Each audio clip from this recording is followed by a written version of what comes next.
এই দৃশ্য কিনা শেষে আমাকে দেখতে হলো, কিন্তু তবু আমার খুব জানতে ইচ্ছে করছে বাচ্চারা ঝুড়ি ভর্তি মোহর অলংকার সব ছড়াতে ছড়াতে যাচ্ছে কেন, আর গোপালের হাত দুটোই বা ঘাট থেকে বেরিয়ে দুদিকে ঝুলছে কেন?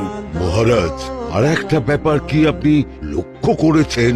কি কি বলো তো? গোপালের দেহ কারা কাঁধে করে নিয়ে যাচ্ছে? হ্যাঁ হ্যাঁ, ওই তো মন্ত্রী, সেনাপতি, জ্যোতিষী আর পণ্ডিত। আসলে গোপালের এই শেষ যাত্রা আমাদের কিছু শিক্ষা দিয়ে যাচ্ছে মহারাজ। এই যে দেখুন, যারা গোপালকে সহ্য করতে পারত না, এখন তাদেরই কাঁধে গোপাল যাচ্ছে। তার মানে শেষ পর্যন্ত কেউই কারোর শত্রু থাকে না, সবাই মান অভিমান ভুলে কাঁধে কাঁধ মিলিয়ে পার করে দেয়। তাই তো, এই দৃশ্য তো সেই কথাই